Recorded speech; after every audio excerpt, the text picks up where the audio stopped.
This is a story about a young guy, Taylor, the son of a god from the world of Zhao, and his spiritual beast named Shani. According to their traditions, every teenager upon reaching adulthood is sent to undergo various tests. Now Taylor and Shani are fighting a huge swarm of giant ants, but this is not a problem for our hero at all. He uses his true power of fire, and everything around him turns into ordinary ashes. To complete the test, the guy has to go down to Earth to earn 1 billion in 3 years. Taylor is absolutely confident that he can get that kind of money in just 3 months. Upon arrival on Earth, the main character goes to the bank, where, according to local residents, you can make good money. Without the proper education and without a diploma, Taylor is kicked out of there into the street. Having gathered his strength, the young man goes on a further search until his feet lead him to the local cyber club. In this place, a guy is hired as a security guard with a very inconvenient work schedule. But Taylor is not very happy with this, because in order to earn the money he needs, he will have to work for 100 years. Suddenly, our main character remembers that when he arrived on Earth, one local resident gave him a small business card about an easy way to make money. The guy takes a paper business card out of his pocket. According to the advertisement on the business card, you can earn a lot of money right while lying on the couch. Taylor decides to take on such an easy but risky job. The guy calls the phone number indicated on the business card and says that he wants to earn some money and is ready to come wherever needed. Having arrived at the indicated address, the young man enters the room, where he is sat on a chair and his hands are tied. An unfamiliar woman calms down the main character and says that if he wants to earn a lot of money, then he needs to calm down and not ask unnecessary questions. And then it finally dawned on Taylor that he had fallen into the traps of evil people as the very last loser. The hero sits on his knees between 3 thugs and thinks that they need him for experiments with some dubious drugs. Taylor's words made one bandit laugh so much that he could not restrain himself and began laughing throughout the room. They wanted to test some kind of doping on the guy, and the bandit hastened to plunge a huge syringe filled with yellow liquid into his neck. However, there was a small snag. The game from the syringe simply did not pierce Taylor's skin and broke, leaving not a trace on his neck. Seeing what happened, one of the kidnappers was very surprised, because it was impossible. The main character felt a slight tingling sensation from the needle touching his skin, and said that it was as if he had been bitten by a mosquito.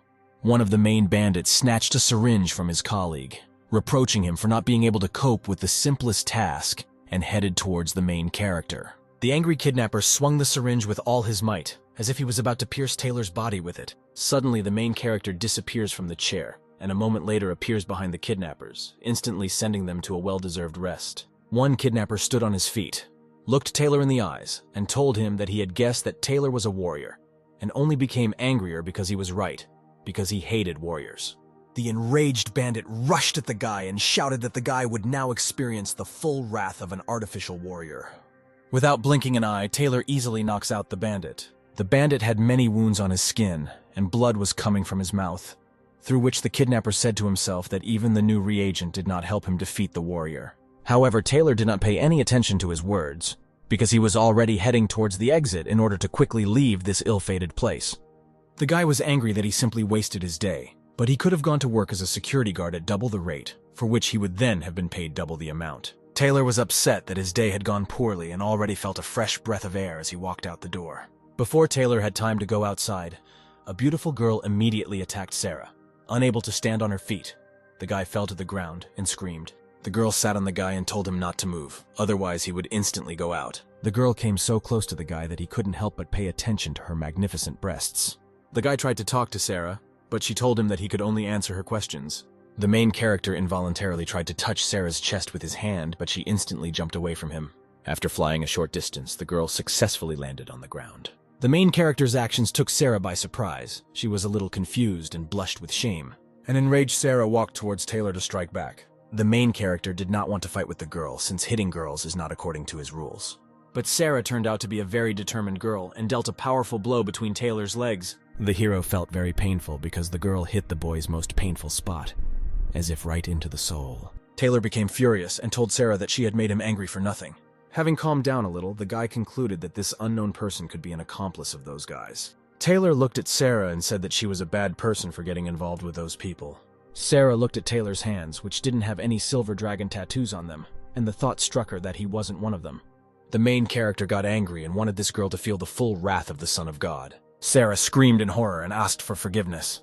Taylor was very surprised by her words and could not understand what was happening. The girl admitted to him that she had mistakenly mistook him for those scoundrels. Sarah realized that he was a warrior after he wanted to use the fire spirit technique against her. The main character did not want to continue the conversation with Sarah anymore, so he turned around and walked away. The girl screamed after him, asking him to stop. Taylor listened to her and stopped. Sarah offered to help him with the money that the main character needed so much, but the girl said that she would give him money as a reward if he helped her in one matter. Taylor stared at Sarah and said that she didn't have enough money to pay him back because he needed absolutely nothing, just $1 billion. Sarah was shocked by the amount, because he wouldn't be paid that kind of money even if he defeated the War Master from the Union. The girl desperately lowered her head. Hearing that the main character mentioned some kind of war in her words, the guy immediately asked her whether wars get paid a lot. The girl began to tell him something about them. He looked at Taylor enthusiastically. The girl added that everyone admires them. While listening to the girl's story, the main character interrupted her, saying that he is only interested in money and the wonderful YouTube viewers who are now watching this video. So he asked them to now subscribe to the channel and leave a comment. This is very important for him, and in his thoughts he wishes everyone a good day. Sarah tried to explain to the guy that wars are not done for the sake of profit, but for the sake of justice. The main character responded to the girl's words that he was only interested in money. Looking at the guy, Sarah replied that he would not become a good warrior if he was not interested in anything else other than money. Remembering what they had talked about before, the guy asked Sarah about the amount of money she wanted to pay him for completing the task. Taylor waited for an answer from the girl.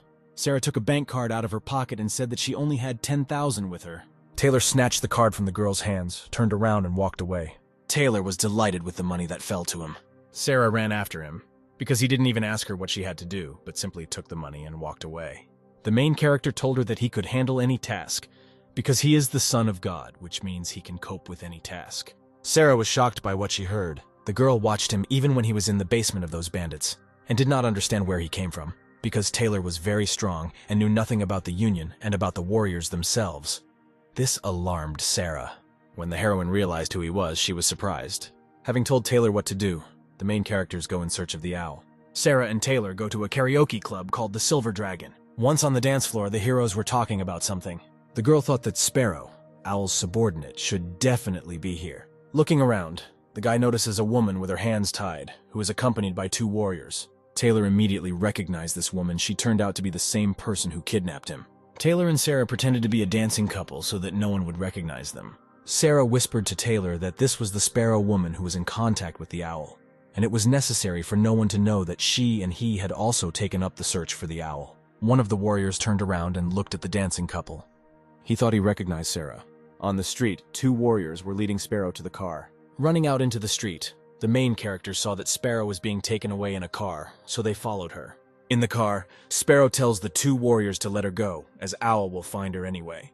The man said that Owl will be dead sooner or later. Suddenly, an incomprehensible creature fell onto the hood of the car. It was a very warrior-like man sitting behind the wheel. There was a man sitting on the car with a mask on his face and sticks in the shape of wings on his back. It was an owl. The driver sharply pressed the gas and the car drove back.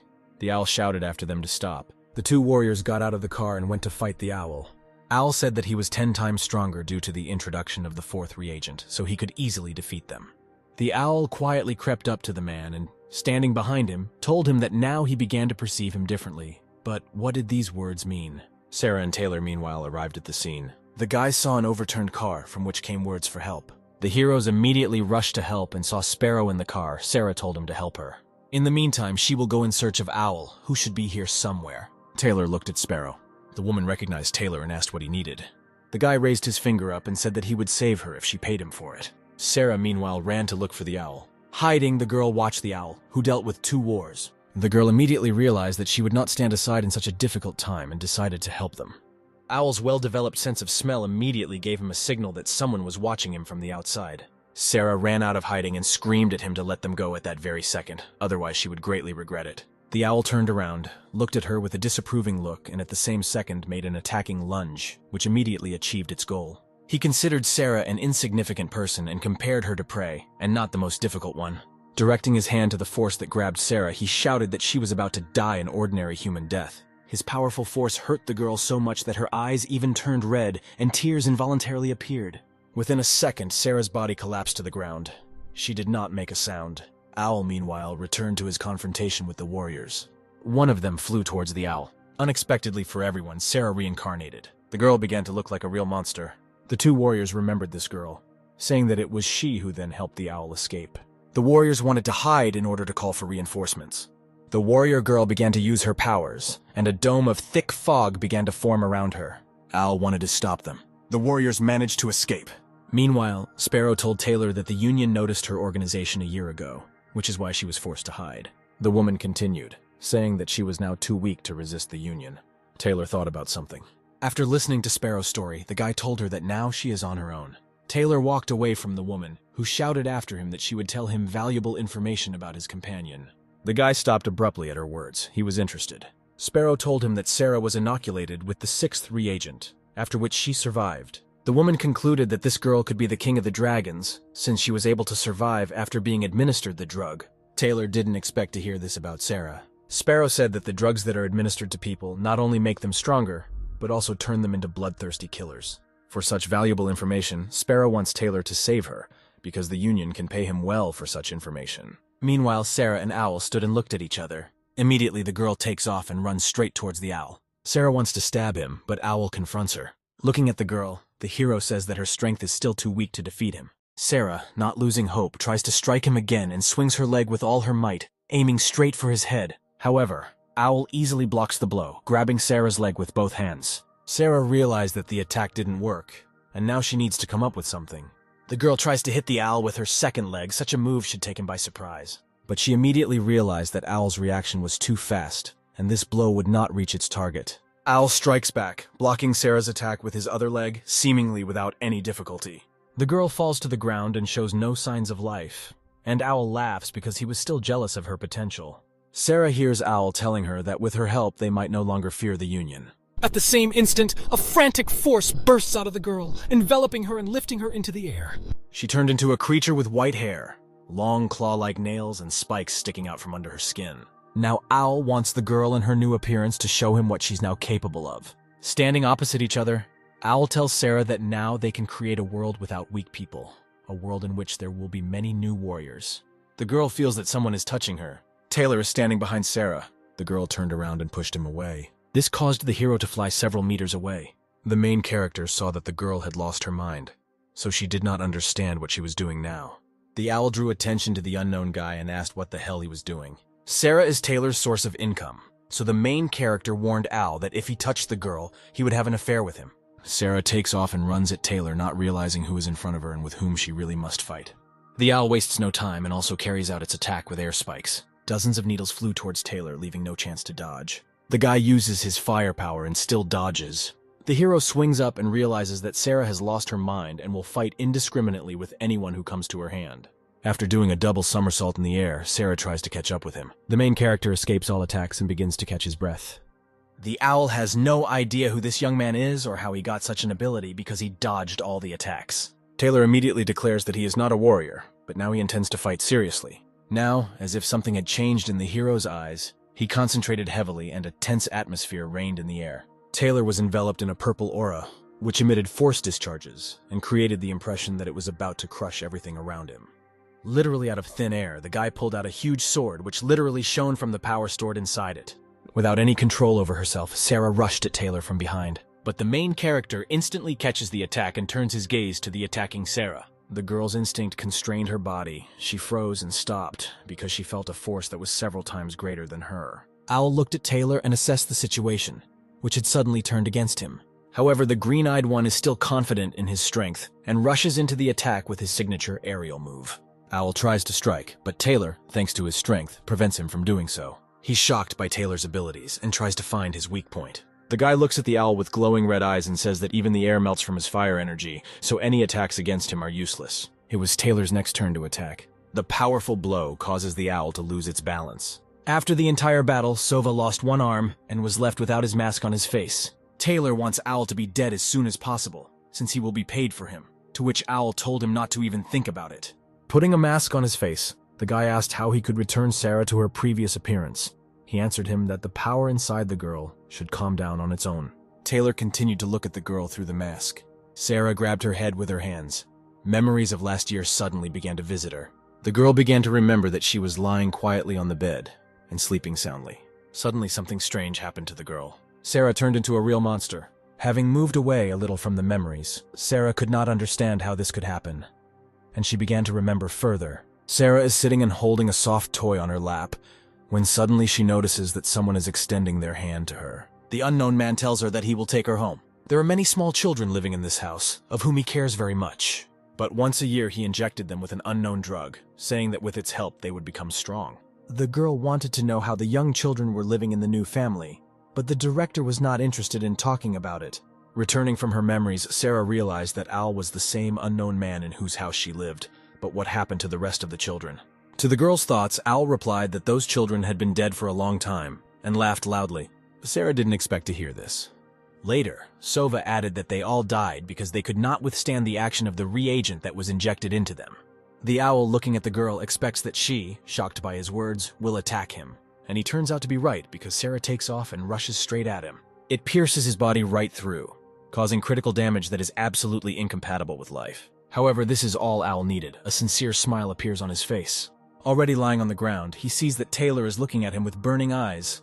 Owl thinks to himself that this guy can replace him. After the battle, Taylor grabs Sarah by the shoulder and tells them to leave, since the task is completed.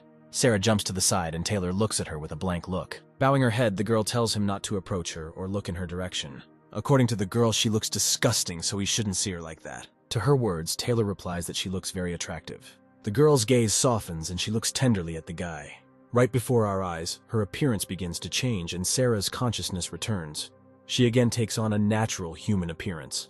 Taylor suggests that since Sarah truly does not remember anything, then she does not actually control her power. On the contrary, the power controls her. Standing opposite each other, Taylor tells the girl that there is no king of dragons and is very indignant because it was Sarah who killed the owl, and not he, and now he will not see any reward from the union. The girl decides to ask the guy something else, but she seems embarrassed to do it right away and waits for approval from the main character. Angry, Taylor asks her to first settle accounts with him for Owl. The hero turned around, thoughtful, and Sarah began to say that she would pay him this month, and every month she would give him part of her earnings. The guy agrees, and the main characters leave the scene. Sova was left wounded lying on the ground. An unknown girl appears before Owl lying on the ground. The owl was alive because of a reagent containing holothurian cells introduced into his body. The stranger looks at Owl and says whether they should continue to cooperate if he was crippled by his own man. Meanwhile, two of the fleeing warriors manage to return. They stand and talk about how they need to call for help. Suddenly they notice something strange in the air. In front of them stood a girl with blue hair, who later introduced herself as Olivia, who volunteered to help the warriors. The owl did not at all expect that Sarah would attack him. It was a pure accident. Olivia looked at him and said that even the wars that escaped back then don't know who that guy is. Owl thought. The owl, bowing his head, replied that he was worried that this young man had appeared out of nowhere. From what Owl saw with his own eyes, he told Olivia that the guy was no ordinary person. Olivia thought Taylor might be a foreigner. Looking at the girl, Owl replied that it was still difficult to talk about who he was. Yawning, Olivia said that she would find out more about this guy, and for now the owl could find a shelter and hide there well.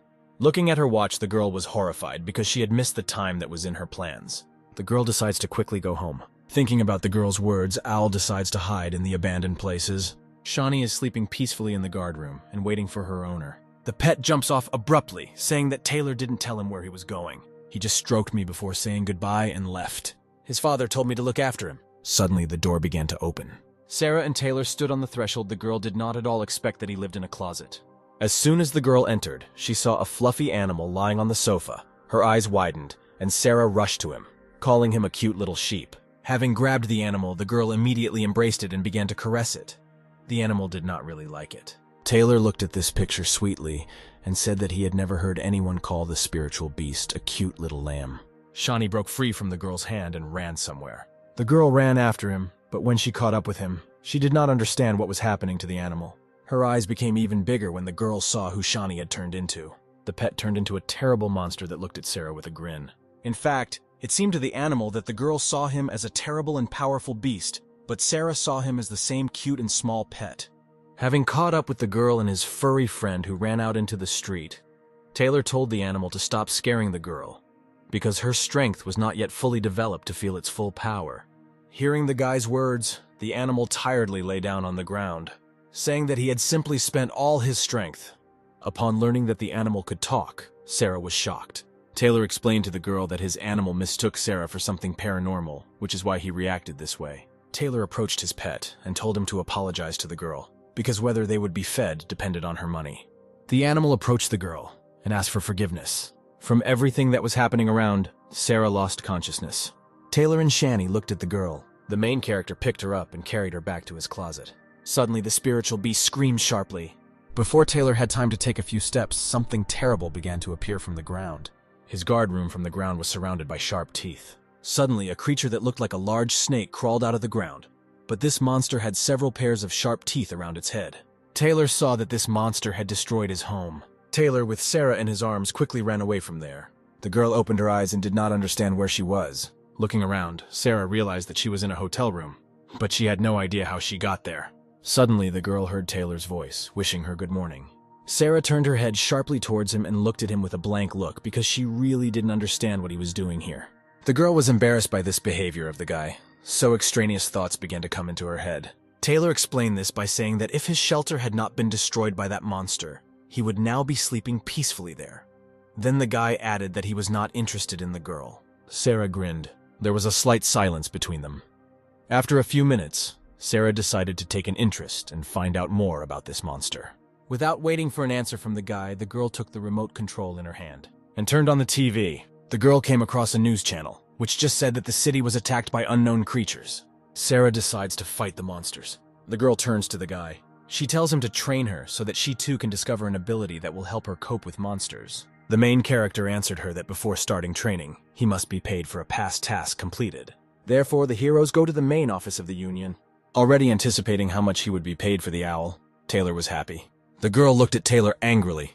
She became increasingly convinced that of all the values in the world, Taylor was only interested in money. Sarah could not understand Taylor in one situation. He behaves friendly, even ready to help.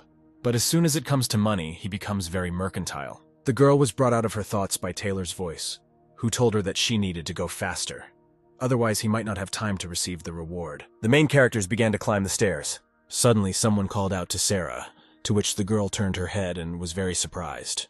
Olivia stood in front of them. Sarah was very happy to see Olivia. The girl became interested in who this young man was next to Sarah, to which the girl replied that he was an acquaintance of hers, whose name was Taylor. Olivia was immediately interested in this young man and wanted to know more about him. For some reason, the girl thought that he was a warrior from another city. Sarah explained to her that he works as a security guard near the supermarket. Olivia was very surprised by this. Taylor couldn't understand why this girl was so interested in him. Olivia thought that the more he told about himself, the faster she would find out who he was. Continuing the conversation between themselves, Olivia wanted to know why they came here, to which Sarah replied that Taylor was wondering how much he would be paid for the owl. Olivia sadly replied that Taylor would not receive anything, since the owl was already dead later. The girl asked Sarah for forgiveness for the fact that she could not find the owl, because of which innocent children died. Sarah, bowing her head, said that it was not her fault. Olivia began to say goodbye to the guys, saying that it was time for her to go. Looking at Olivia, Sarah said that she wanted to join the Union, to which Olivia replied that to join, she would need to pass small tests. Taylor interrupts their conversation and starts talking about money again. Olivia decides to approach Taylor. She comes close to him and whispers something in his ear. The guy was horrified by the words. The girl said he didn't expect this. After talking with Olivia, Sarah and Taylor went home. Noticing that the guy is walking thoughtfully, Sarah decides to ask him what's the matter. The guy did not say that Olivia invited him to spend the night with her, but he asked the girl how old Olivia was, to which Sarah replied that she would soon turn 40. The girl thought that Olivia looked younger than her peers because she takes good care of herself, so apparently she doesn't age. Taylor put his hand on his chin and thought about something. Remembering that the guy has absolutely nowhere to live, Sarah invites him to live with her for now. Taylor agrees as long as she doesn't charge him rent. The girl was furious that he lost his manners after the conversation started about money. The main characters came to Sarah's house. Sarah pointed the guest to the sofa on which he could sit for now. Having settled down on the sofa, the guy looked up at the girl and said that she had much more space than his guard room. After some thought, Taylor decided that he would live with Sarah until he found a new job. The girl was not against this turn of events. Taylor looked at his earring, which was emitting light. From the earring, Shani was formed, which quickly settled on the lap of its owner. Sarah approached the animal and stroked it. The girl was glad that this spiritual beast was not discovered by the warriors. Otherwise, they would now have a lot of problems. Turning to Taylor, the girl tells him that if he had joined the Union, Shani would not have to hide every time they go somewhere. The guy did not expect this from her, because she herself once told him that someone like him, who constantly thinks only about money, has no place among the warriors. Then Sarah herself decides to reveal her inner strengths, and therefore asks Taylor to help her with this. The guy begins to tell her that there are many energies, by mastering which you can acquire an extraordinary ability. Taylor says he has energy associated with fire techniques. The main character begins to clearly demonstrate his ability to Sarah. Sarah was very surprised. Looking down, Taylor said that you cannot rely only on spiritual strength if you want to win. Sarah raised her finger to the sky and said that before human warriors did not possess spiritual powers, but used martial arts to fight. Before he could finish his conversation with Sarah, Taylor suddenly felt something. Someone used the magic of their watch to watch Taylor and Sarah through it. A glowing circle with an eye in the center formed between Olivia's fingers on her palm. A guy and a girl stood in the middle of the room and talked. Olivia saw Shawnee sleeping on the couch and realized that he was a spiritual beast, which meant Taylor was a scent scout. Taylor turned his head to the side and fixed his gaze somewhere. Olivia didn't like that he noticed her. The hero realized that he was being followed. Taylor pulled his head back and looked at his shoulder. On his shoulder was a circle with an eye in the center, from which some kind of energy emanated. Taylor thought that Olivia might have activated it when she came close to him and whispered something in his ear. The guy touched the sign with his hand as it began to disappear. Having never seen anything like this before, Sarah wanted to take a closer look, so she walked almost close to Taylor. Sarah's eyes were almost level with Taylor's lips. The heroes stood so close to each other that just a few more seconds and their lips would have touched. Having come to her senses, the girl sharply pushes the guy away from her. The hero was surprised by the girl's action. The girl felt ashamed. Taylor later admitted that this situation was simply an accident. An awkward silence fell between the heroes. Sarah continues the conversation first and wants Taylor to teach her how to master energy. Scratching his head, Taylor said that he could not teach her his fire techniques. The girl didn't understand why, to which Taylor replied that all people are different, which means that everyone's abilities are also different. Lowering his head, the guy thought that since Sarah had the blood of the spiritual beast, it meant that she would be able to feel the energy in herself. The girl looks at the guy and asks him what needs to be done to feel the natural strength in himself. To do this, you need to close your eyes and listen to the sensations, which is what Sarah did. Plunging deep into herself, the girl tried to feel at least something. Taylor stood and looked at the girl who was trying to discover a certain gift in herself. Suddenly, Sarah exclaimed that she had found the ability in herself. Taylor was very surprised. Sarah was also very surprised that she was able to reveal her ability in such a short time. Taylor praised himself for the fact that a good teacher always produces good students. The guy approaches the girl with an unsure gait and asks her to show him what she was able to discover. Meanwhile, Olivia is standing by a large window talking to someone on the phone. She is informed that she must follow Taylor and Sarah. The girl stands and ponders what she should do next. Olivia gets the idea that she should visit Sarah again. Taylor looked at Sarah with his mouth open. Sarah showed Taylor her ability, which drained a lot of her strength. Putting his hands in his pockets, the hero emphasized that Sarah is very weak due to the small amount of internal energy in her. Sarah began to suspect that something was wrong with her ability. Taylor explained to the girl that her ability is the sphere of omniscience, and it is given to few people except his father, who also had such an ability. The girl was amazed. The guy began to have doubts about whether Sarah was his father's illegitimate daughter. Taylor's father had an affair with a woman when he arrived on Earth. Sarah tells him that this is all nonsense. Taylor continued to be tormented by doubts. The girl told him that he was paranoid and should see a psychiatrist. Someone knocked on their door, and Taylor turned his head at the sound. Sarah went to open the door. The girl did not expect to see this man at all. Olivia came to her house. Olivia said hello and said she was very happy to see Taylor for the third time. Sarah was surprised by her words. She did not understand why Olivia said that they met 3 times when they only met twice. Olivia raised her hand to her face and said she was wrong. Taylor began to suspect something. Sarah looked at Olivia and told her it was a good thing she came because she was going to come see her tomorrow. Olivia asked why she was going to come, to which Sarah told her that she wanted to show her her ability. The girl began to show her what she could learn. Olivia was very surprised because she had never seen this before. The girl felt as if hundreds of eyes were looking at her at the same time. An incredible energy emanated from Sarah, which filled the entire space around. Having shown her ability, the girl exhaled. Olivia wondered what kind of ability Sarah had. Having learned about the girl's ability from Taylor, who can wield the energy of the sphere of omniscience, Olivia was shocked. Taylor said that the ability that Sarah has is invincible and legendary. Putting his hands in his pocket, the hero was planning something. Sarah saw that Taylor had disappeared somewhere from the place where he had just stood. The guy approached Sarah from behind and said that the level of preparation of her body was still very weak to quickly react to what was happening around. The girl began to get annoyed by this. Sarah turned around and hit Taylor in the head, which caused a big lump to appear on the guy's forehead. While the guys were fooling around, Olivia thought that Sarah might not be able to fully use her ability. But in a battle with the enemy, her energy could be of great use. Olivia decides to invite Sarah to join their union. Sarah was delighted at the offer, so she flew up to Olivia and pulled her into a hug. Lay your head on top of Sarah's head, Olivia told her not to rejoice ahead of time, because in order to join the union, she would need to pass an exam from 3 examiners. Pulling away, Olivia was confident that Sarah would handle everything. Looking at Taylor, the girl added that he too would soon join the union since his spiritual beast could be destroyed. Taylor thought Olivia was threatening him.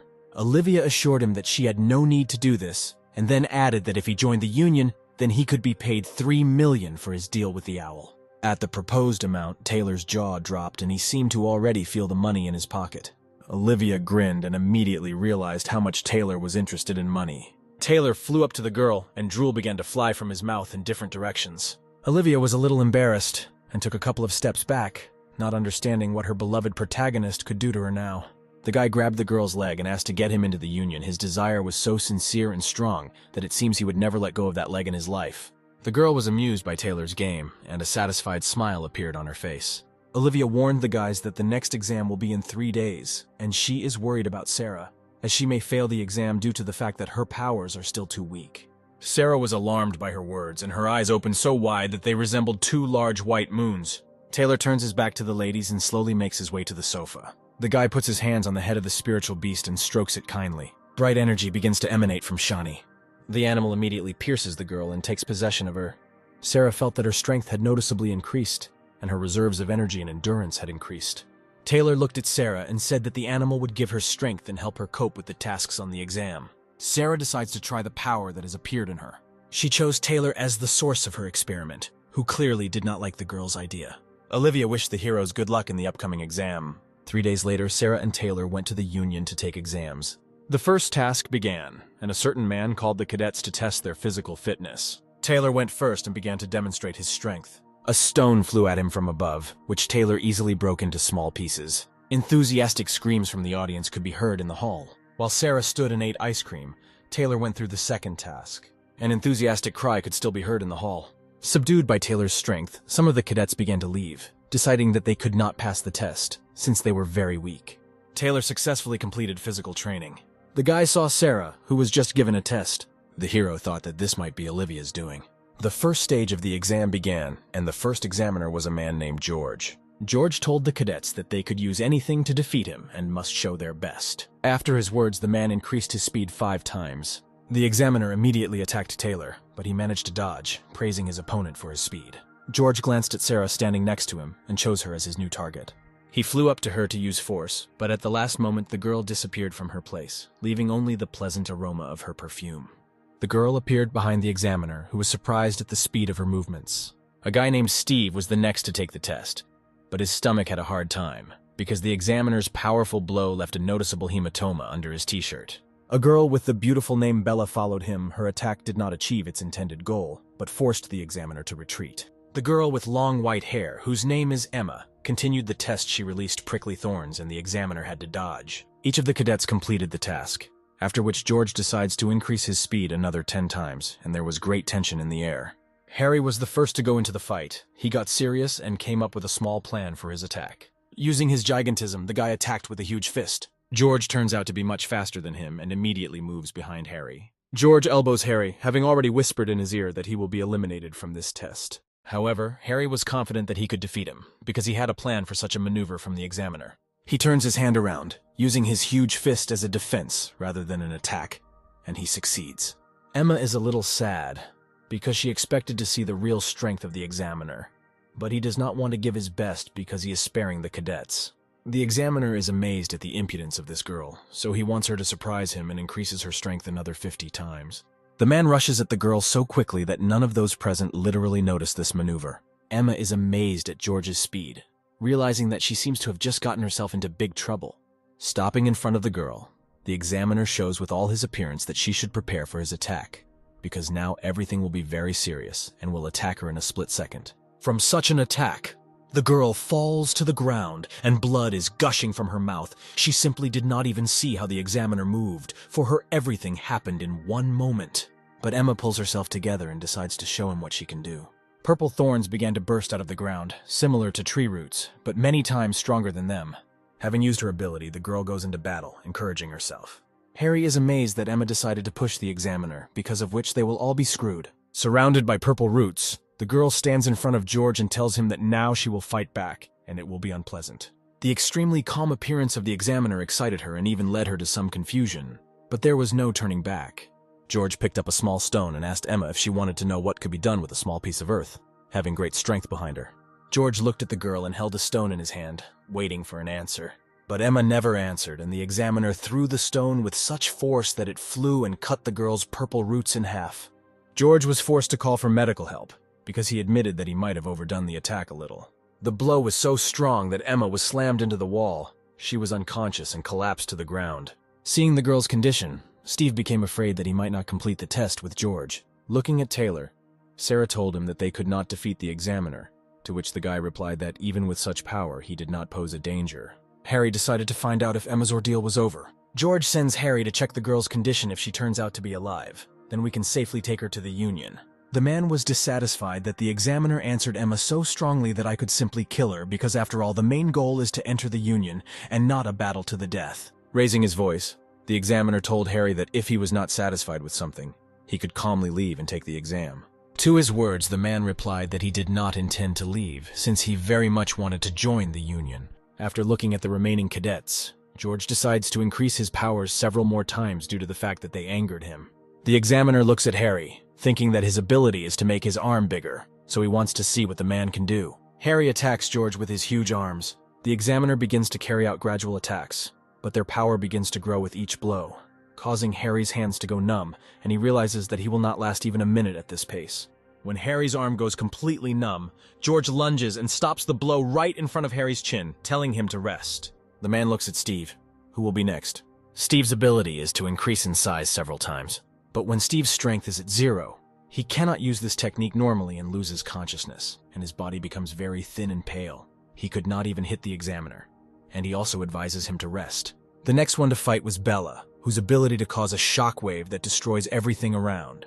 But the examiner refused to fight with her since her strength is nothing compared to him. After which the examiner turns his gaze to Sarah because he has not yet fought with her in full. He instantly moves behind her, intending to deliver a critical blow with the element of surprise. And so it happened, a strong blow from which stones fly in different directions, but it seems miss. The girl manages to react and, using her ability, moves in the other direction. George cannot understand what the girl's ability is connected with, so he increases his strength several times more. Sarah began to lose track of her opponent's movements, which led the examiner to conclude that her ability was related to her reaction to movements. George wants to fully find out what her strength is connected to. Watching Sarah from the side, Taylor decides to help her, as he understands that she will fail the test if the examiner finds out their secret with the spirit pet that has possessed her. The man flies towards the girl, intending to deal a serious blow. Taylor appears right between them and throws a punch right into the path of the examiner's attack. George is unhappy that the hero did not wait for his turn and dared to attack him without permission. Looking at Taylor, the examiner wants him to surprise him, so George will gradually lower his speed limits to see if Taylor can handle him. The man orders Taylor not to disappoint him, as the test has just returned to normal. Taylor asks the examiner to stop.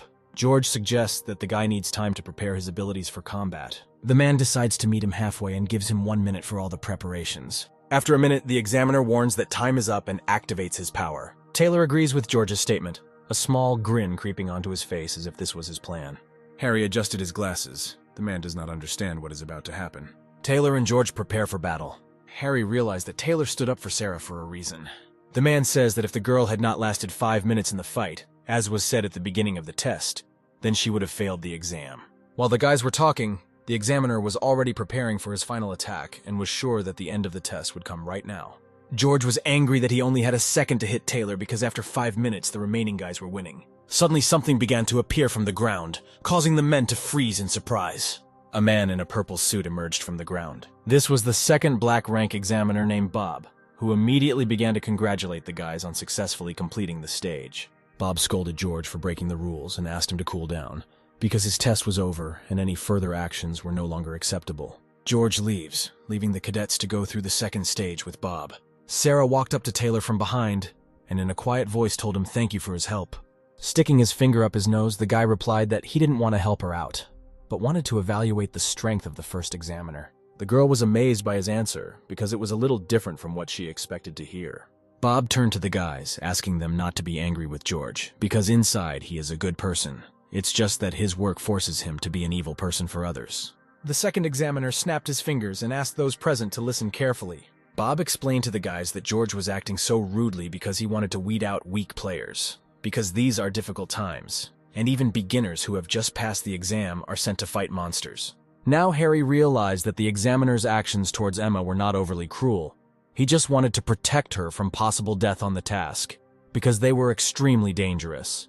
With a thumbs up, the second examiner announced the start of the next round. Bob commanded the cadets to look up. He pointed to the TV that hung on the ceiling. There was an image on the TV that showed a moving train, and people tied to the rails. Bob gave the task to choose where the train would turn, where there was 1 person or 5. Looking at the TV and listening to the task, Harry was horrified. Bella expressed her opinion. She said that it is better to save 4 at the cost of 1. In response to her words, Bob asked if she was sure of her choice. Sarah spoke next. She said that no matter who you choose, you will still become a killer. Harry and Steve were beginning to feel there was some kind of catch in this task. Steve is thinking about giving up this game. Harry asks Taylor what he thinks about this. Everyone immediately turned their heads to Taylor, waiting for his answer.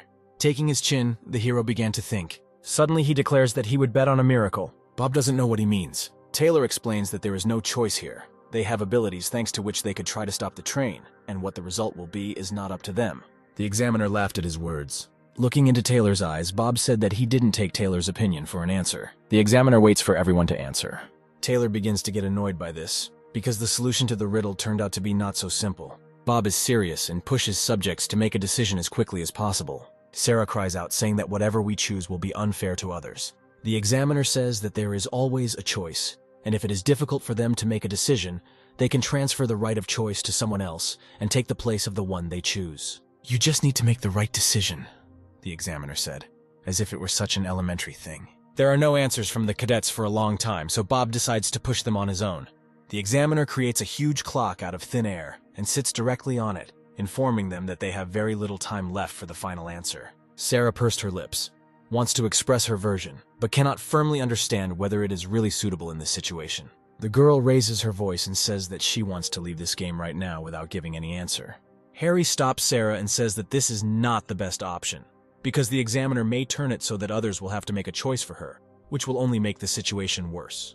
Sarah is trying to understand what the true meaning of this test is.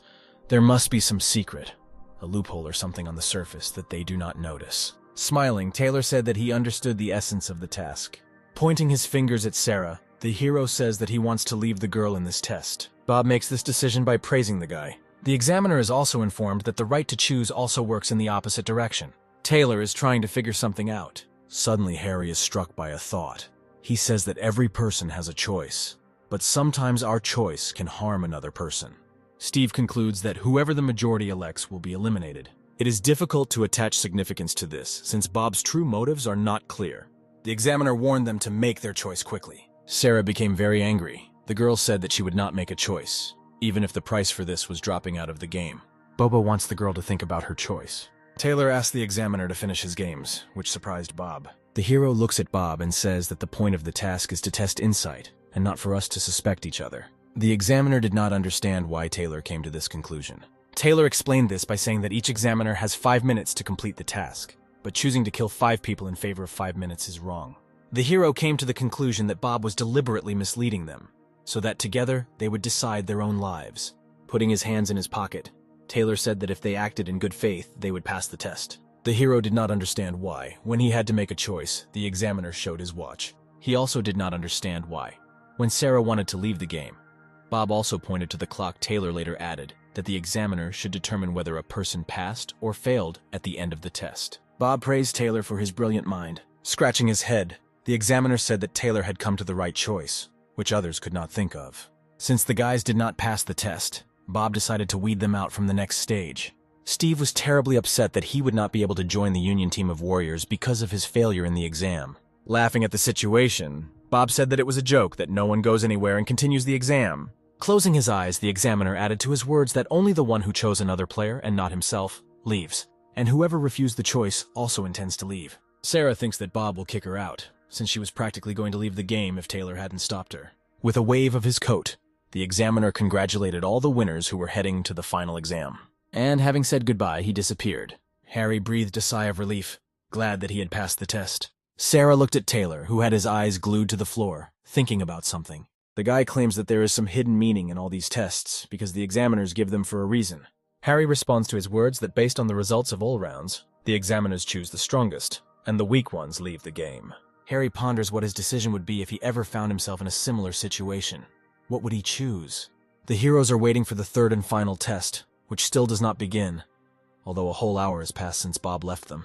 Steve is outraged by this turn of events. For some reason, the man puts his hand in his mouth, begins to increase in size. Steve did this to regain strength, which will be useful to him for the next stage. Taylor looks at him and cannot understand how thin or fat he really is. Grinning, Steve states that he is quite large. Harry, looking at the guys, says that they have been through so much together and still don't know each other's names. Later, the man says that it would be better if they come up with nicknames for themselves, since real warriors only use them. Raising her hand, Bella states that she has a nickname. Joyfully, the girl proclaims to be called the Queen of Devastation. At Bella's nickname, Taylor bursts out laughing. Sarah slaps the hero, saying that it's not nice to laugh at others. Bella cried. Sarah rushed to calm her down, to which the girl looked menacingly at Taylor. Showing his huge hand, Harry said to be called Baboon. Shyly, Sarah talked about her lack of a nickname and asked the guys to just call her Sarah. Taylor said that he is the son of God, but the guys can just call him Taylor if they feel comfortable. Harry about Taylor's ostentation, since warriors must inspire trust in people. The heroes froze in bewilderment. Huge human hands began to break out of the ground. Later, something resembling a human body began to appear, and then the head of a real monster appeared. The monster was several dozen times the size of the heroes themselves. The third examiner, Olivia, appeared and told the heroes that this was their final task, during which they needed to defeat the monsters in 10 minutes. Taylor used their fire technique. Olivia grins at the guy. Sarah is horrified when she sees the monsters recovering from Taylor's powerful attack. The monster looks back, where the hero with a burning hand stands with his back to him. The monster prepares to strike, but Taylor manages to escape. At this time, George comes into Olivia's office. The girl asks him how he feels after the fight with Taylor. George is surprised how Olivia knows him, because this guy doesn't fit their requirements at all. Looking into George's eyes, the girl was discouraged by his answer. George squeezed his hand tightly in anger. The man said that if Bob had not distracted him, he would have taught Taylor a lesson. Taking hold of her hair, Olivia said that he could be ambassador headquarters in order to see how the union works. The girl came close to George and added that the headquarters wanted to break them. The man angrily replied that he did not care about the headquarters. Olivia began to walk away, her heels clicking. The girl, leaving, added that she would not need to defend her rights later when Taylor joined them in the union. Olivia stopped, looking at the floor. She was surprised by what George finally said to her. Turning over her shoulder, the girl said that this was her personal opinion about this whole situation. Closing his eyes, George said that he would not interfere in all this. Taylor stood behind the big giant. The guy is getting ready to strike. Seeing the guy's actions, Olivia smirks again. The giant's hand fights back against Taylor. The guy was nailed to the wall. He grabbed his neck in pain. It occurred to Taylor that this test also had some meaning. Sarah is concerned about Taylor's condition. The guy was not feeling well, complaining of lack of strength. Taylor is going to take a break and then join the guys. Standing directly at the giant, Olivia watches them from above. Meanwhile, Harry decides to find the monster's weak point. Sarah suggested the idea of attacking the giant from different angles. Harry, adjusting his glasses, agreed with her. The guys went into battle. Olivia goes downstairs to see what the heroes are up to. The girl warned about the time limit. Taylor sat on the sidelines while the guys tried to complete the task. Harry enlarges his hand several times. Steve increased in size hundreds of times. Bella jumped to the ground hard, causing everything around her to shake. Sarah's ability wasn't that strong, so she didn't know what to do. The girl decides to do everything in her power. Sarah springs into action. He hit the giant with his fist. The giant turns out to be very heavy, causing Sarah to almost break her arm. The guys stand and watch. It seemed as if the monster had died alive. Steve was even happy about it. But the children's joy did not last long as the monsters began to come to life. Harry squatted down and said that he had a certain idea. He shared with the guys about the wonderful property of sand, which heals the wounds of giants. The man noticed that the entire room was made of sand. Sarah came to the conclusion that the giant will regenerate as long as there is sand in the room. Looking up at Harry, Bella asked how they could keep the monster from touching the ground. The man thought about her question. Harry exclaimed that it would be difficult to defeat him because neither of them had the ability to levitate. Bella made a face. Out of despair, the guys did not know what to do. They had very little time left until the end of the test. Taylor is thinking about filing this case since they can't handle it. The guys stood and tried to find a way out, each offering their own idea. Harry declares that we need to try all the methods and methods. Time is really running out. The heroes try again and again to win. They didn't succeed. Steve had already lost hope of winning. Harry thinks to the end about how to rectify the situation. The man noticed the monster's ability to shrink after each blow, but becomes stronger. Sarah decides to do something. Harry looks at her, not understanding.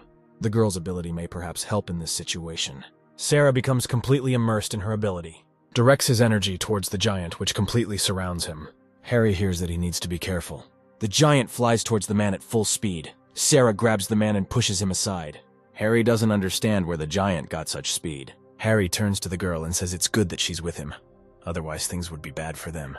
While the heroes desperately fight the giants, Taylor stands there with his fist to his chin. The guy's head was filled with various thoughts. Without stopping to think, the hero cannot understand how the time that Olivia voiced is related to their abilities. Finally, after several minutes of reflection, Taylor came to a conclusion. The giant felt something and turned his head to the side. The giant began to burn with fire. Harry stands in shock. The fire had no effect on the monster. Steve is sure that their death is very close. They cannot win. An enraged Harry flies towards the giant, shouting that there is no reason to give up yet. The man throws a blow with his big hand. Harry is very surprised. The giant fights back and hits the man with all his might, causing him to fly away and blood to come out of his mouth. The man lies on the ground with many injuries, thinking that they no longer have a way out. Tired of fighting, Steve decides to leave the game. Sarah looks at Taylor, not understanding why he used his power. After all, there is another way out. Taylor knew this situation could happen. Spreading his hands, Taylor said, "The third exam began an hour later, although the first two began immediately." Olivia herself gave a hint, which was to conduct an exam, the duration of which was not 10 minutes but a whole hour. Steve didn't understand what Taylor was getting at. The hero is confident that this test is aimed at testing their strength, so everyone must contribute to victory. Taylor gave instructions. Sarah must distract the giant so Steve can strike. The baboon will be forced to throw the fat man on top of him. The giant senses their attack. The monster comes on the offensive and delivers a blow that hits Steve in the stomach. The fat man is maddened by how the giant noticed them. They acted from a blind spot. Above Steve, the queen comes to attack. Bella lands a strong blow to the giant's head. The monster crumbled into pieces, and Taylor held part of its head. The examiners watched the children pass the test. Bob, clapping his hands, congratulated them on successfully completing the round. Bob began to like Taylor more and more. Half a month passed after passing the exam in the Union. Steve and Taylor were walking in the park. Taylor followed the fat man eating ice cream and thought about something. Suddenly, the hero stopped and screamed loudly, which scared Steve. The guy could be heard far beyond the city. There was intense fighting in the city every day, but the area where Steve and Taylor were patrolling was very quiet. Olivia said this area would suit them. Angry, Taylor accused Olivia of cheating. Steve was happy about the salary that they would be paid, even if they were not doing anything. Wasn't that great? Such a salary is nothing for Taylor. He needs more to finally earn 1 billion. It would be better if they were given tasks to kill Emperor-level monsters, for which they pay hundreds of times more. Steve was surprised by his words because they were unlikely to be able to defeat such a monster. The fat man moved, saying finally, so that he does not dream ahead of time. First, he needs to accumulate enough points to move up to a higher level. Taylor decides to call Olivia via video call. The girl answers the call, the guy greets her. Olivia asks about the reason for his call. The hero tells her about changing the area. The girl refuses him and hangs up. Taylor calls a familiar number. Sarah answers his call immediately. Taylor offers to switch areas with her. Hearing that the girl is against it and hung up, the guy becomes furious. How dare she do this to me? I didn't lend her Shawnee to hang up. Having calmed down a little, Taylor and the Steves went on their walk. The guy pulls out the game, telling Taylor it would be nice to play it when they get back. The tape shows 3 girls with dyed hair, white blouses, and black skirts. Taylor looks at Steve, who is watching the game. The guy tisks and says he doesn't care. For no apparent reason, Taylor takes off and runs away somewhere. Taylor sends him to the Union to tell them their mistake in sending him to this area where not a damn thing is happening. Local residents relax and sunbathe on the beach. A girl with blue hair poses for the camera. At this time, Sarah, Harry, and Bella are completing a task. Sarah picks up her phone. The war looks at its rating. She's interested to know about Taylor's score. Taylor is determined. He is ready to take on the task, even with a 0 warrior rating. 2 wounded people call for help. One of them asks for reinforcements to the 5th district. A white werewolf, a normal-level monster, is moving towards them. The werewolf looked back at something. A hand was visible in the light that appeared. She struck the monster, causing it to fall to the ground. The 2 warriors did not understand who struck the werewolf, since there was no one in the room except them. Various creatures kept advancing on the city. The yellow rank warriors who were involved in the owl matter decide to join forces to defeat the top rank monsters. The animal lets out a roar as it is pierced by fiery flames. The girl cannot believe her eyes. Only a warrior of black rank can have such an ability. Looking at the receding beam of light, the man responded with refusals. It is not typical for black-ranked warriors to do such things. Taylor hurried to find his next victim. Against the backdrop of the endless sea, the guy was photographing the girl. Through the camera lens, he noticed that there was something in the distance. A megalodon, a monster of the level of earthly demons, emerged from the depths of the sea. People began to run away in horror. Taylor receives a notification on his phone about the appearance of a megalodon of the level of earthly demons in the 16th region. The guy is surprised by this title. The hero receives a new notification on his phone, which says that all black rank warriors are asked to immediately arrive at the scene and deal with the huge Tiangang-level octopus. He puts the phone in his pocket, takes off into the sky. Arriving at the place, Taylor notices a huge octopus in the sea, which looks out from the surface of the water. The octopus is angry with the locals. They are poisoning the waters and killing the sea inhabitants. He captured an entire ship with his tentacle. Taylor stands on the surface of the water with fiery flames emanating from him. The guy raises his eyes and looks the monster straight in the eyes. The hero rises in front of him. The octopus prepares its tentacles to strike. Taylor turns her energy against him. The fiery wave barely touches the octopus's tentacles, from which blood gushes. The octopus screams in pain. Out of anger, the octopus directs its power in the form of many sharks at Taylor. The animal wants to end it as quickly as possible. Holding 2 fingers up, Taylor decides to use the fire technique. The hero is surprised at his mistake. Taylor decides to unleash several times more fire. The guy emanates very strong energy that can boil the whole sea. Nothing will stop Taylor from attacking the octopus. The hero snaps his fingers. The fiery flame covered him entirely. The octopus almost melted from the heat and let out a terrible scream. Taylor covered his ears from his heartbreaking screams. Pointing fingers, Taylor ordered him to shut up. Blood oozed from the octopus's jaw and spread over its teeth. Taylor's fiery flame pierced right through the animal. The monster intended to eat him and scatter his bones all over the seabed. Taylor just grinned at this. Looking at the guy, the octopus thinks about his incredible ability, which he will not be able to overcome. The animal intends to leave. Taylor is a strong opponent. He cannot cope with him. The octopus states that before he could easily exterminate half the city, but now a strong enemy has come from somewhere who can take away his life, which is more important to him. Taylor also said that he would find him sooner or later. He couldn't hide from him. The octopus began to hide behind the sea wave. Gradually, the wave plunged him underwater. The octopus disappeared completely from Taylor's sight. Having still not dealt with the octopus, the guy decides to go on the next mission. In the distance, you can see the city that was captured by the megalodon. Taylor goes there. A sea wave quickly fills the city. People are trying to escape in panic. The mouth of a huge megalodon appears from the roofs of houses. The impact speed of the wave destroys buildings. A mother with a child in her arms looks at all this in horror. A wonderful warrior, Felix, comes to the rescue. He rushes straight towards the megalodon, uses his power to stop a giant wave. He uses his heavenly spear. But something went wrong, causing the hero to frown. The sounds of a helicopter flying are heard in the sky. In the helicopter, a girl correspondent tells the news about the incident taking place in the city. The guy with the spear in his hands thinks that he has defeated the sea beast. His eyes widen when he spots a live megalodon. The helicopter crashes and is pulled down. Felix got angry. It was much more difficult for him to use his power in the air, and the helicopter also suffered from it. Holding the spear in one hand, he hits the ground with the other. The space around him immediately begins to burn with an orange flame. Aiming his spear, Felix flies straight into the megalodon's mouth. Someone's silhouette is visible behind his tail. Taylor calls out to the megalodon. The hero emanates incredible energy. Taylor tenses his arms very hard, causing the veins to appear on his arm.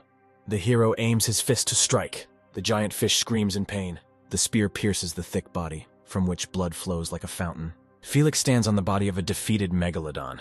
Meanwhile, the correspondent and his cameraman are trying to get out of the crashed helicopter. The girl looks at the guy standing on the megalodon and asks him to give her an interview. Felix assures that there is no need for this. He has more important things to do. The girl looks with loving eyes at the retreating guy holding his weapon in his hand. With his hands in his pockets, Taylor walks along the road with a light gait. The reporter was interested in the walking guy. Taylor opens apps on her phone screen to see if there are any other rescue missions. He is extremely surprised all the monsters in the city have been removed, so there are no more missions. Taking his eyes away from the phone, the hero intends to do something. Taylor heads to the Union to collect his earnings. Bella, sitting on Harry's shoulders, and Sarah climb the stairs to the Union building. The heroes walk and talk about something. Bella touches Harry's hair and says enthusiastically, "It would be cool if they were like 2 warriors who defeated a megalodon and an octopus." Having entered the tasks, the heroes notice Taylor walking along the corridor. The guys approach him and intend to find out what he is doing here. Taylor answers them directly, without hiding anything.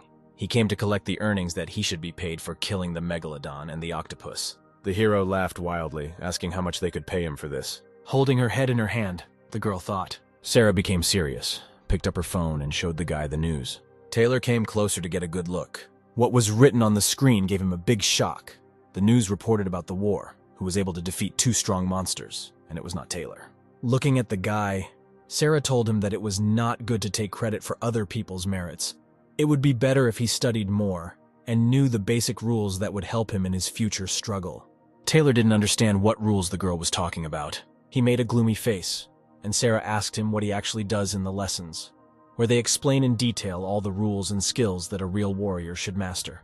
During training sessions, the guy sleeps peacefully, drooling a lot and making a ball of snot. Clasping her hands, Sarah reminded him of the old conversation when she told him that he would not become a warrior. At the current situation between Sarah and Taylor, Harry looks at them and is touched. Sarah explains to Taylor the rules before killing a monster.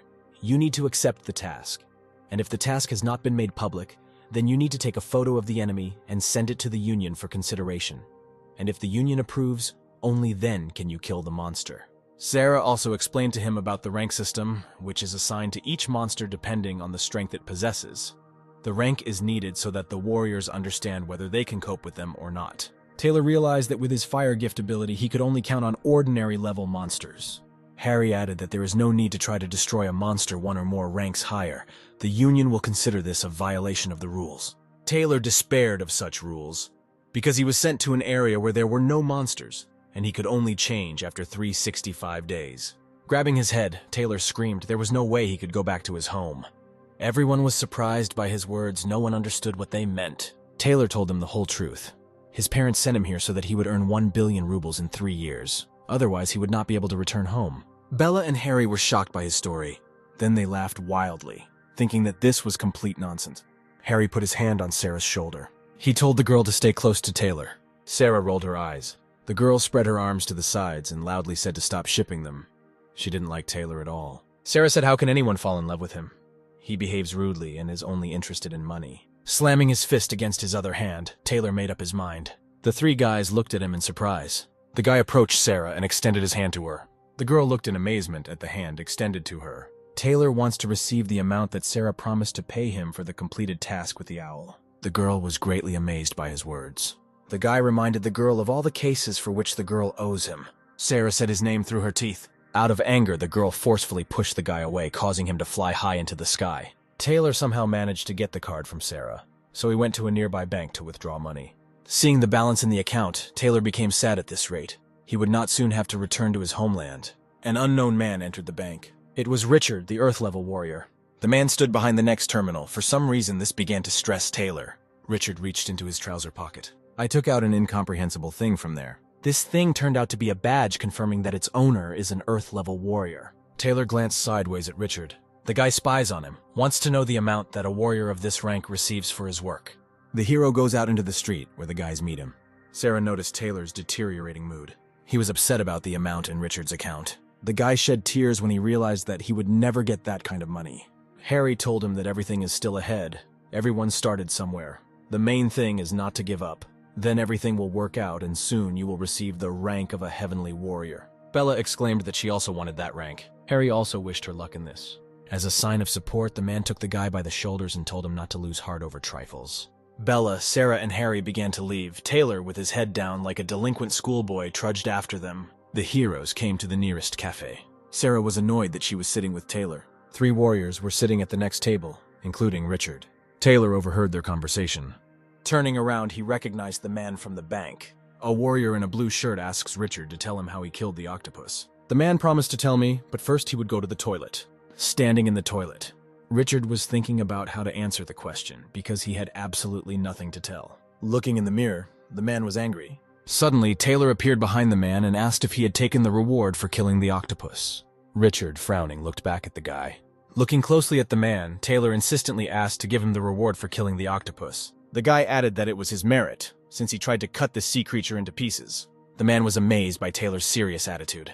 Richard told him that he was not mature enough to cope with a monster several ranks higher than him, and that it was not at all good to take credit for the merits of others. Taylor was furious and decided to forcefully extract his reward from him. The man covered his face with his hands and laughed loudly. After a minute of laughter, Richard looked up seriously at Taylor, saying that he didn't understand who he was talking to. He was an Earth-level warrior, popularly called Invincible. Taylor absolutely doesn't care who Richard is. He is determined to take his reward at any cost. The man felt provocation from the guy, so he warned him not to expect mercy. Richard ordered him to prepare for death. Taylor likes this arrangement. He just wanted to evaluate the strength of a warrior of this rank. Richard held out his hand, asking him to stop. The man told him that such a place is not suitable for battles, since they can harm others. He suggests finding a more suitable place for this. The hero, throwing up his hands, said that Richard should not worry. There is no one here except them, since a request was sent to the Union regarding the fact that an Earth-level monster is here. The man got angry. Taylor was determined to set all this up. The warrior flew at the guy. Taylor raised his sword into the air. Something struck Richard. Taylor's bright purple canvas of power began to move towards Richard, causing him to shout for the guy to stop. The hero was irritated by the man's cowardice. Richard spoke about his illness, ophthalmopathy, which prevents him from looking into bright light. The man put on black glasses. Through his glasses, he scanned Taylor's profile to find out who he was. Richard was horrified when he saw red signs warning that this man was extremely dangerous. The man thinks to run away because in such an unequal fight, everything can end very badly and very quickly, and his glasses show an exorbitant level of strength that cannot be measured with a specific number he sees an infinity sign. At that same second, the man breaks away and runs away from the toilet. Richard ran out into the street and screamed. There was a crowd of people on the street that scared him, because if Taylor came out and told the truth, his life would end. The man is nervous, deciding whether to confess everything to him or not. Behind Richard appears the purple shadow of a guy holding a sword in his hand. The man tries to run away from him, but he doesn't succeed. Taylor appears right in front of him. Richard, having lost all hope, lowers his head, asks for forgiveness, and gives him a reward of 1 million. Looking at the man, Taylor asks why he didn't confess sooner. Richard asks the guy not to tell anyone about the situation. Taylor decides to find out why Richard took someone else's award for himself. Raising his hands up, the man begins to tell, promising that the story will be long. Since childhood, he was a sociopath, always studied well, received excellent grades. Everyone at school bullied him. A classmate was sitting at the back desk and planning something. One thought occurred to him. It was a sunny day, so all the school children were having a physical education lesson on the sports ground. Richard alone sat in an empty classroom and wrote notes in his notebook. Suddenly a basketball hits him on the head. A school gang entered the classroom, and its leader told Richard that he was annoyed by nerds like him. But what Richard really wanted was to find friends and have fun with them. That's why he came up with the idea of becoming a warrior. The man went to all the training sessions. His muscles began to gradually grow, but for some reason he was always eliminated from all the exams. At the end of the story, Richard bowed his head and said, he decided to cheat and take the award for himself, because he wanted to be noticed, to earn the recognition of people. When a man saw a dying octopus, he filmed it on camera as if he had killed it and sent the video to the Union, which is why he was awarded this award. With the help of the award, Richard managed to gain respect from people. Everyone began to smile at him and communicate with him. After listening to the man's story, Taylor states whether he's afraid if the guy tells his story to everyone, to which the man replies that he doesn't care anymore. Richard later added that although he has no friends, he is not alone at heart. Taylor laughed cheerfully. The man had already regretted telling him his story. Richard felt better in his soul. At least he was able to tell someone his problem, which had tormented him for many years. Richard says he doesn't know how long it will take him until he can get rid of his current image and become his old self. Change is always a little scary, but it's good that it has come. Taylor extended his hand to the man and agreed with his words. Richard looks at him questioningly, not understanding what is happening now, and how this could all turn out for him. Taylor says that Richard entrusted him with his secret. Then they are now friends and invites him to listen to his secret in return. He admits that he came to Earth from another world, the highest deity of which is his father. That is, he's the son of God. The man at first did not believe his words, but then the realization still overtook him, and he said that he was glad to make friends with a creature of such status and power. He said to Taylor, "Your Highness." Nobody had ever approached Taylor like that, and he was a little confused, trying to figure out whether he liked it or not. But then he understands for sure that this is not his and asks not to address him that way, calling Richard a fanatic. Taylor looks at Richard and asks him why he believed his words about the son. He could have lied. With a wink, the man says that since they are friends now, it's common to trust friends. Taylor is looking for some benefit in friendship with him. Still, the hero is interested in how the man found the corpse of the octopus. Richard takes off his glasses and gives them to Taylor, asking him to look at them. The guy puts on glasses and concentrates his gaze. Having put on the glasses, the hero looks at Richard and notices that these are completely unusual glasses, as they seem at first glance. Through the glasses, Taylor sees the scanning of Richard's personality, his skills, abilities, and various characteristics. The man explains that he himself invented these glasses in order to quickly analyze who your opponent is. Taylor was very impressed with the invention and says he now clearly understands why Richard decided to run away so quickly. The hero saw on the screen the inscription "checking spiritual something," and he became interested in what it meant. Richard explained that this sensor determines the pressure of the opponent. If the opponent is strong, Then high pressure comes from him, which few can feel. Taylor decided to inquire about his points, while Richard was also looking into his status. The man did not tell him his glasses, since Taylor is a heavenly level warrior.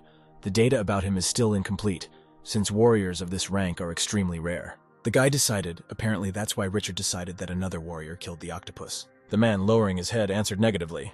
Taylor looked at him through his glasses, puzzled. Richard tried to explain that when he saw the mutilated octopus, he thought that the wounds on its body could have been left by a person. But since no one applied for the reward, the man decided that perhaps they both died. The man felt ashamed that he did not know that such a merit belonged to Taylor, and without his knowledge he appropriated his award to himself. Richard clenched his fists in anger. He just wanted to earn a call to wipe the nose of one warrior who wants Richard to be demoted. Therefore, a man tries to achieve his calling in various ways. Taylor was thinking about something. The hero decided to ask how the man knew him. The guy thought that his charming beauty could do the trick. Richard explained that he tries to make friends with everyone new to the Union in order to fool them in the future and dump all his responsibilities on them. But he assured Taylor that this did not apply to him, since he was a real monster. The man laughed loudly. The guy decided to blame the Union rules for everything. Looking at the guy with his hands on his belt, Richard said the rules were invented after he fraudulently became a warrior. Taylor was amused by the man's action. The hero asked the man not to give him all his tasks.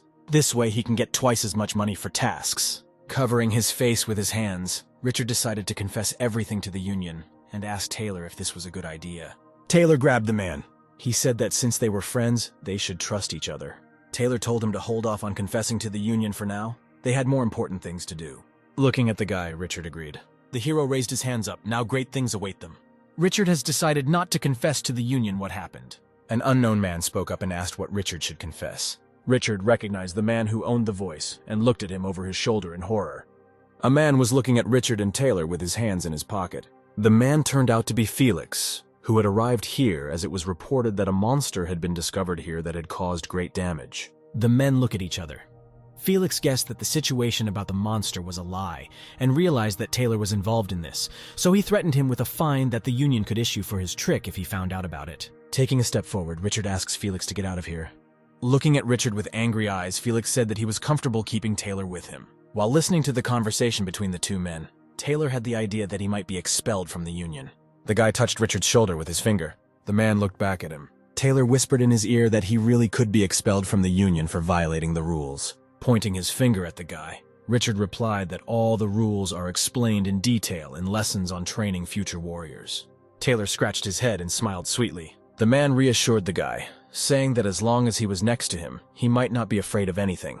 The hero did not understand what a man could do to protect him. Richard smiled widely. Felix doesn't like the two men's whispers. He demands to be explained in detail about the current situation. Enraged, Richard raises his voice at Felix, telling him to stop pestering them.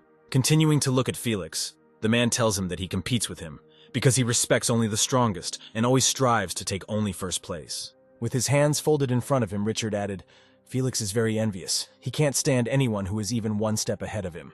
Felix grinned at his words and said that in 2 years of work in the Union, he had never seen him fight monsters. The guy is furious. He no longer intends to talk to the person for whom glory is most important. Seething with anger, Felix tells the man, Richard, that he doesn't deserve his respect. Richard offers to measure his strength with him, because he understands that this is why he came here. Without the slightest hesitation, Felix agrees to the proposal. The man offers him a bet whoever destroys the most monsters this month wins. The guy agrees to his proposal, and predicts that Richard will lag very far behind him and his defeat will be devastating. Taking his spear in his hands, Felix left. There is no trace of the guy. Richard was glad that Felix had left, since if passions had only been a little more intense, they would have had to fight seriously. Taking Taylor by the shoulder, the man asked him to help him win the argument, because he couldn't handle it on his own. Since their clash could lead to bad consequences, the guy was not against helping him in this matter. Because for Taylor, this is an easy matter. Richard is confident that with Taylor's help he will be able to win Felix's bet, and he says that his head works well, unlike his muscles. Both men laughed, and Taylor said that you can fool people with muscles and pinched Richard's arm. Taylor had to solve something with a false denunciation to the Union about the presence of a monster here, because he could be expelled for perjury, so he asks Richard for help. The man said not to worry ahead of time. He would go to the Union and find out everything. The city was bombed by monsters, and in some areas barriers were posted with the sign "No Entry Allowed." The young people stood and looked at the remaining ruins of the city. The young warrior exclaimed enthusiastically about his find. On his phone, he opened Sarah's profile, which provided all of her personal information. The warriors looked closely at her profile. Jace saw Sarah and her friends standing nearby. At this time, the guys stood and waited for the return of Taylor, who went to the toilet about 40 minutes ago. Jace walked closer to Sarah and told her not to worry about Taylor because Richard was next to him, which meant he was fine. The guy looked at the girl with a gaze. To his words, Sarah replied that she was calm for her friend. Rubbing his temple, the guy introduced himself. His name is Jace. He joined the Union a year earlier than them and offered her his help if she had any questions. The girl was surprised that he was older than her. Sarah wanted to introduce herself, but she didn't have time. She was interrupted.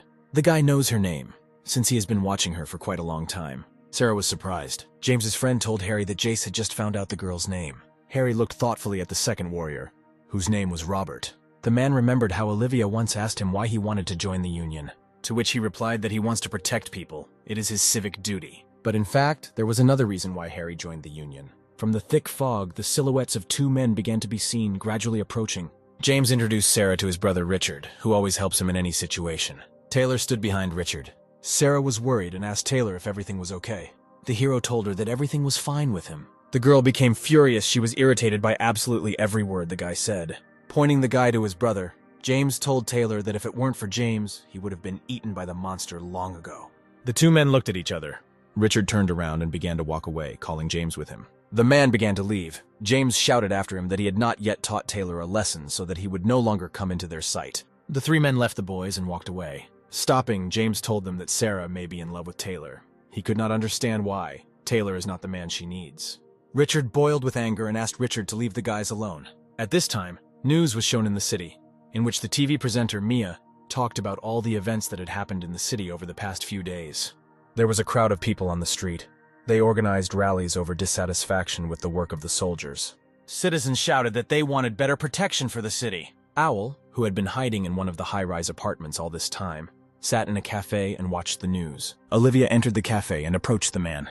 The man did not understand why she invited him to meet. Olivia looked at him and said that Taylor had left town. The girl sat down on a chair and continued the conversation. She said that Taylor, along with James, an Earth-level warrior, had gone to another city to complete a mission. Placing her hand to her cheek, Olivia told Owl that they should be careful.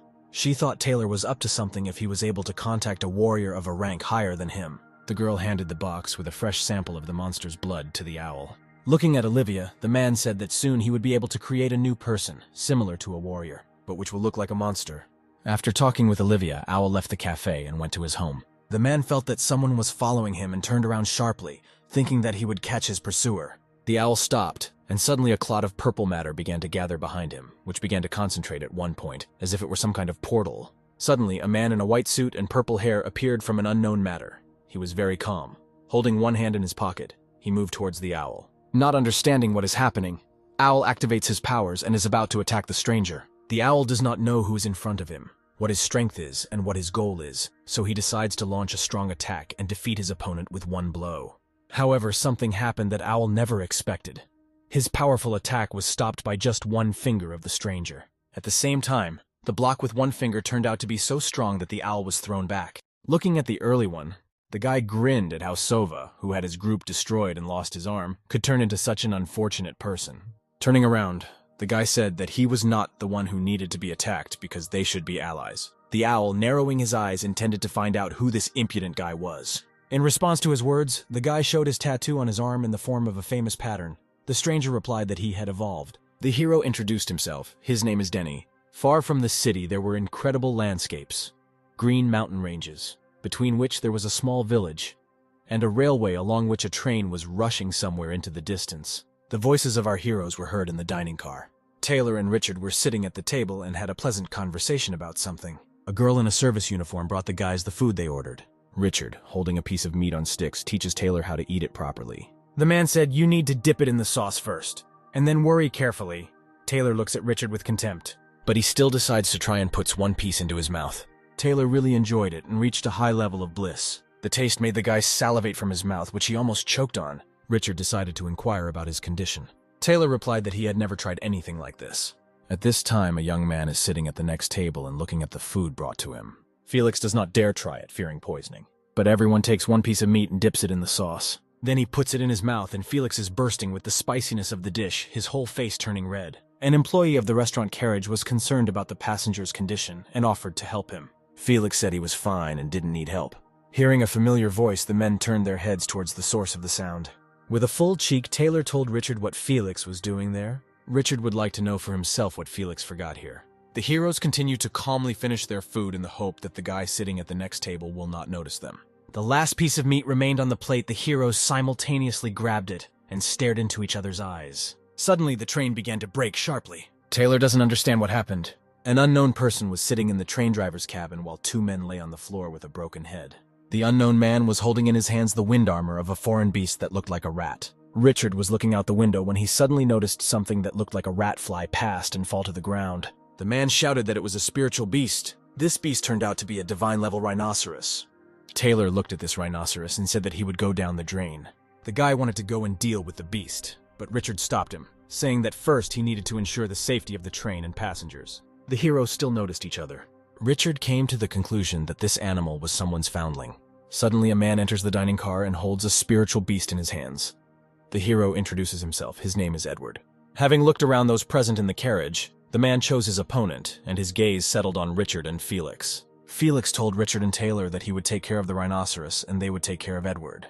Richard addressed the passengers, saying that he would be able to protect them because he was an Earth-level warrior. The passengers were very happy, because danger was very close and protection was even closer, and could not have come at a better time. Richard looked at the unknown man and asked who he was. The stranger said with a malicious smile, "He is the one who will kill them all today." At his words, Taylor grinned and asked if the stranger was sure of what he had just said. The hero directed his fire technique against him, using only a limited part of his strength because they continued to be in a train filled with passengers. Edward began to defend himself, and the firestorm from Taylor disappeared somewhere. It turns out that he knows how to absorb the abilities of others, and moreover, respond to opponents with their own strength. The antagonist began to scream. His powers increased thanks to Taylor's attack, because he absorbed a lot of his energy. The guy called Edward the scum of society and was about to show him his place. The man was ready to fight him. He was very serious and stared at Taylor, not taking his eyes off him. Edward laughed wildly and very loudly. He seemed to feel his strength as something unsurpassed. The man flew at Taylor to strike him again. Edward struck with the same force he absorbed from Taylor. The guy is surprised by such a rare gift, because the ability to return the power of one's own opponent is almost never found in anyone. But Taylor does not intend to give up. He decides to use great force against Edward, which he certainly cannot handle. The guy punches Edward and their fists collide together, shaking the air around them with a strong shockwave. The man cannot cope with Taylor's strength and does not understand why the guy's strength has grown more. Looking straight into Edward's eyes, Taylor says his fire collided with something taller than him. Edward did not despair because now he had absorbed even more power from Taylor, and a purple aura appeared around his fiery hand, just like the main character. The man gains even more strength, causing the veins in his arms to swell. Smiling maliciously, he intends to completely absorb Taylor's fire. He likes the guy's strength and will do this with great pleasure. The bad guy is sure that Taylor will never understand what is going on, and without realizing it, he will transfer all his power to him. He directs his bloodthirsty monsters at the guy, who quickly fly from all sides. The hero understands that the fight is beginning to gain momentum and makes the next decision. At the same moment, Taylor materializes his sword and says that the final showdown is still very far away. The guy understands that now is the time to become more serious, because his opponent has very unusual abilities. Taylor rushes into the attack, picking up unprecedented speed and goes behind the big man's back, managing to make dozens of blows per second. Each of the strikes struck reached their target, but Edward did not even budge. On the contrary, real passion lit up in his eyes. Edward begins to laugh triumphantly as he grows stronger again, feeling Taylor's strength against him. He is simply inflated with anger and hatred. The man crosses his arms in front of him. He intends to absorb even more power and boasts that he is immune to all spiritual attacks and is a true martial artist. Richard is amazed by Edward's strength and realizes that now he will have to come up with a plan on the fly. The man suddenly realized something. Taylor asked what exactly. Richard noticed that when he attacked him, Edward became stronger each time. Taylor suggested blowing it up since such an ability should have a limit, to which Richard said that the train was full of people. Blowing it up would be a big problem. The guy wondered what percentage of Edward's spiritual level was, so that he could calculate the radius of the explosion so as not to harm the passengers. Richard looked through his glasses, which could display all the data about a person, but why they could not determine Richard's level. Taylor suggested that perhaps Edward was so strong that even the glasses could not detect his strength. In this case, it will be difficult for Taylor to blow up the train without injuring anyone. Richard said they could get help from Felix, who is from an ancient martial arts family. Taylor heard something like this from Felix once. The man explained to him that spiritual power had not been so developed before, so all the protection of the population lay in the hands of the ancient martial arts clans who fought the monsters. But later, many began to develop abilities, and everyone forgot about the ancient clans. Taylor wondered if Felix could really use the magic of the ancient arts to fight Edward and his rhinoceros. Richard was sure Felix could handle it. We need to give him a chance. Edward was getting closer and closer to one girl, causing her to shake in fear.